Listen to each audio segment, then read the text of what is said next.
What's up, y'all, man? G-Man on here. Um, and about to react to Mike Sports Network talk about WWE is just as bad as AEW right now. And I just finished watching this video, and and Mike was basically saying that how both AEW and WWE has been bad during this around this time, creatively and stuff like that. And it's very true with both companies.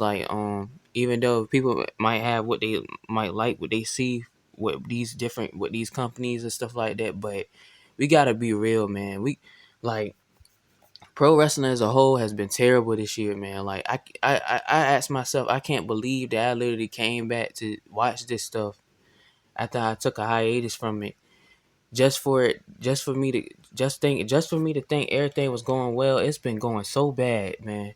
Like I just seen while I was on X, right, that had ads. They literally told Stephanie that they gonna find Stephanie a, an opponent for that world championship and stuff like that. The crown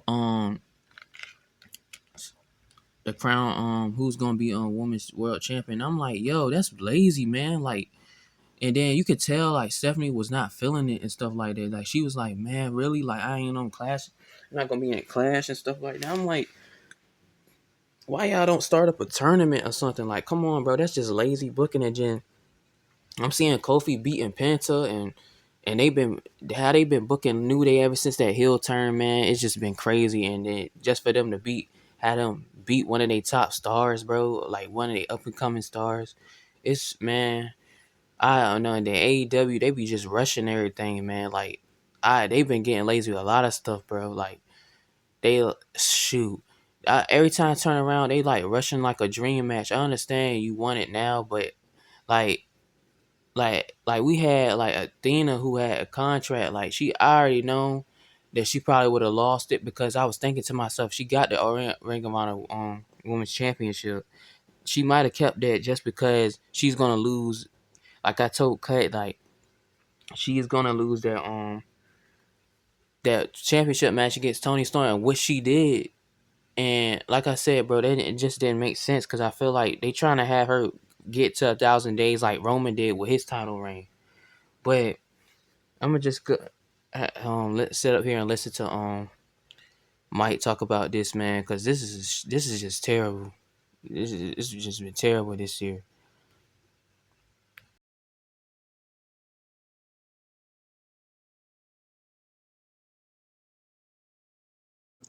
What is going on, everybody? Off the top rope, off the Mike Sports Network. Monday Night Raw from Birmingham, England. We are, I guess, 6 short days away. Just because we're actually going to have a rare Sunday show that is not the second half of a 2-night event. The last ever Peacock Premium Live event, at least for the main roster, in Clash in Paris. And that show has been finalized. We're only going to have 5 matches, so groan at your own leisure. Um, but I've hinted at this with SmackDown and Raw really lately, but this show, Monday Night Raw from Birmingham, outside of the hot crowd, and Roman Reigns had a decent opening segment, but nothing really crazy with Bronson Reed. It was just a pull apart brawl, as happens. Um, this show was skippable. I watched it on tape at delay because it was on earlier here in because of the overseas nature of the show. Um, WWE has gotten incredibly lazy. I'm just gonna say it right there. WWE has gotten incredibly lazy, and it's really getting to a point where I'm getting annoyed with this place. It's very safe. There's not a lot of risks being taken. I mean, Shawn Michaels in NXT at least tries to, create some moments and, taking some risks. But it's developmental. So SmackDown and Raw have gotten to a point where it is so cookie cutter and so normal. It's almost like I'm watching AEW. Like WWE and AEW are basically in the same place that they are creatively. The only difference is, and before you AEW schmucks tell me about the 18,000 fans that you had, go do that on a weekly basis for Raw and SmackDown. There was 12, 13,000 people for a random Raw in Birmingham. Like, I understand that you had 18,000 in London at the O2. That was for a pay-per-view that had been announced a year ago. And this is like what this is like what the second or third time that they've gone international this year. AEW is going to draw whatever they do, like when they go overseas. It's gonna draw a crowd. So congratulations. But WWE, if you take away the crowds and everything, they are no different than AEW right now. They're no different. They're making money, and hey, selling tickets, overpriced tickets, but the creative aspect of this show, specifically Raw, same shit. You know what I think of when I see Seth Rollins getting involved in every single main event? I think, hey, the Seth Riders thing is actually, they're calling them the Vision. It's basically the Death Riders. That's basically what this is. Seth Rollins has not been a great villain. Braun Breaker is just the most basic villain, even though he's got the barking and the cool stuff, but he's basically just, a henchman. Bronson Reed, neat. He stole shoes, and it's nice that Roman Reigns is there. So you have more star power on the show. But what the hell is the rest of this show? Really? I swear to God, since Seth Rollins turned heel, it is the same shit for the last 4 months where Seth Rollins and his crew are getting involved with, and basically the last month or so has been interference, disqualification. This was LA Knight, who's in the championship match on Sunday, getting pinned for some reason because he's in a match with Braun Breaker. Why? I have no idea. Hey, what has happened to this place? Again, if you take away all the money and everything that they're getting done right now, WWE is no better than AEW. They're not. They're not. That being said, AEW, for all the shit that they say about everything, they need to be better. Because if they were better, they'd be taking advantage of WWE's creative lull right now. They're not. They're in the same position that they are before because, hey, congratulations, you had 18,000 in a building. But none of that show, as I said on the recap show, meant a goddamn thing. But let me read you guys what happened on this show, just basically going through this. So Roman had the opening segment. We had... And like he was saying about the money stuff, it seemed like because they making money that WWE got real lazy and complacent, man. So, and they don't want to like really do nothing creatively wise. Like you got Triple H on Raw, like, and his creative team, they ain't coming up with nothing compelling. How they book the champions, man, it just don't make sense. You got, instead of you making a tournament for the Women's World Championship, you up here talking about finding a challenger. I'm like, why just do that? That's lazy, man. Just make a tournament. Start the tournament at Clash in the Pairs. Have Stephanie be involved in like one of the matches that you got. Like have her face like a have her face who can I think of? Have her face like a Oscar or like a who else on that roster I can think of? Ivy Now or somebody. Like, come on now, like you start up a tournament with some women in it, bro. Man, I just don't man, I just don't know, bro. What's going on, bro? It's confusing me, and making me. I'm up here thinking like shoot, bro. It just don't make no sense. And then you got SmackDown with Road Dogg. I'm trying to tell people, bro. It's Road Dogg. Even somebody in the comments said something about Road Dogg being part of the creative team on SmackDown. I said that's one of the main reasons. And he said that, and dude said like back in 2018, he was like, when he was part of creative, the show was bad with him on there. I was messing with SmackDown a little bit back in 2017, 18. Like I felt like they had some good shows SmackDown when they was SmackDown Live, but bro, like they make these shows very uninteresting, man. Like I don't even care if I miss it for real, for real. Like I could just see clips on X, bro, where I go at, but it just don't make no sense, bro. It really don't.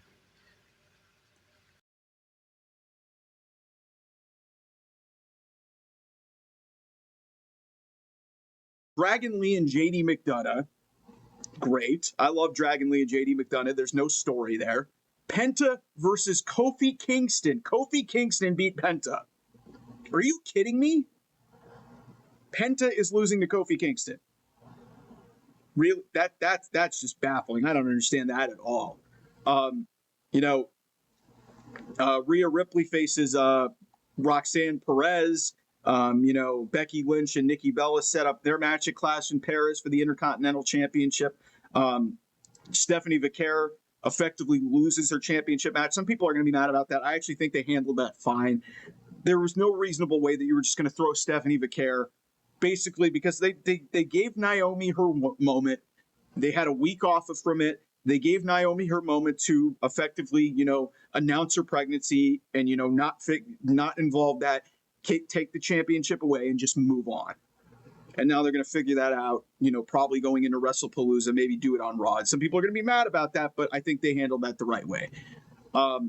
So Rhea Ripley and Roxanne Perez, at least that is somewhat there. AJ Styles faced Finn Balor and they only got 8 minutes. Are you kidding me?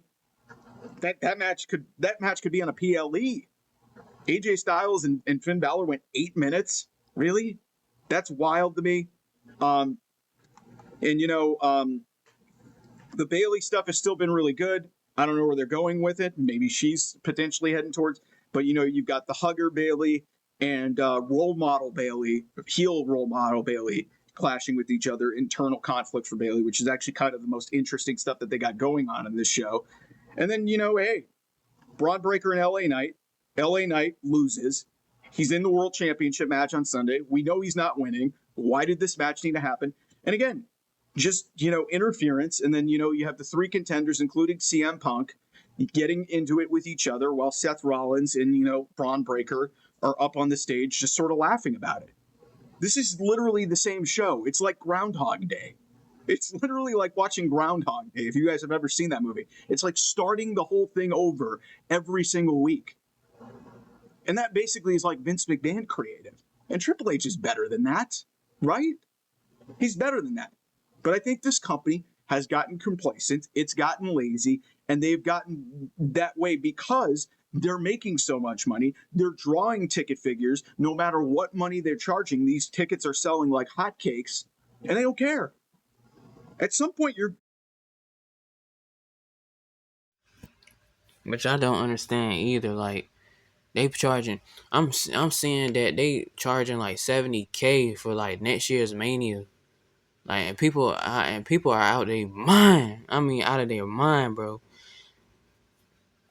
If they go to that pay that much money for some seats, man. We thought this year's Mania seats was crazy, man, bro. Oh my goodness, bro. Oh my gosh, man. Made me want to laugh, but man, cause it's crazy, bro. It's crazy, and then these people think that they making people interested in the booking, and then like he said, Triple H supposed to be better than that. That's what everybody thought. That's what he thought because what he did in NXT, but it seemed like there's a difference, man. Like everybody had so much high expectations for him, just for him to like, cause he was doing great and earlier from what I was hearing and stuff. But it's like seeing after last year, bro, cause they making money and stuff. It's just they just stop just caring. I feel like they don't care no more. And that's sad, man. It's sad to see, man. your luck is going to run out. And the only reason why I think this is kind of coasting is because AEW is doing the exact same thing. And they are not taking advantage of anything. And it's led to complacent, dog shit, just lazy wrestling.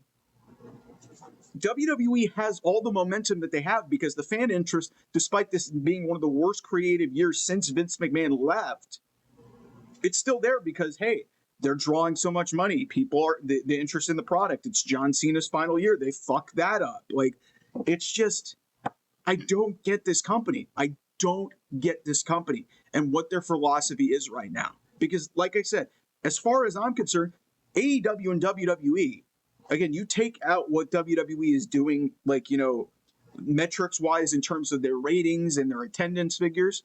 These are basically the two same places. WWE has more of like a reputation on it because they've been around for a lot longer. It's just amazing to me how bad 2025 has been for professional wrestling. We're almost through 8 full months. And definitively, I like some of the best moments that have happened in WWE mean nothing now. Some of the best moments this year. Jey Uso won the Royal Rumble. Everybody turned on Jey Uso because he's not a single wrestler. He's not. He's just not. Um, Seth Rollins, that shocking heel turn in that amazing main event of WrestleMania 41 Saturday. Seth Rollins and the Seth Riders division have dragged down Raw for the last 4 months. John Cena turning heel. They've already turned him back. Some of the worst television that I've seen. Take away the stuff with CM Punk. That's it. And now John Cena's a babyface. And he probably should have never turned heel. And the rest of this is just who cares? The rest of this is just nothing matters. And now they've got to fix their women's division because the SmackDown women's division is a disaster. Tiffany Stratton is facing the same people. Liv Morgan is out on the Raw side. And, Naomi's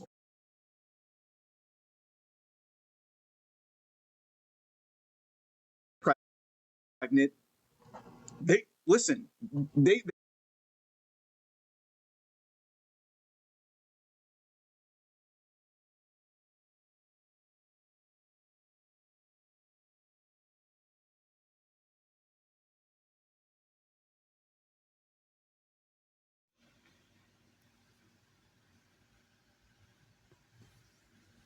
Yeah, bro. Jane was loaded for a little bit, but yeah, bro, it's just, bro, oh my gosh, bro, like it's crazy, man. It's crazy, bro.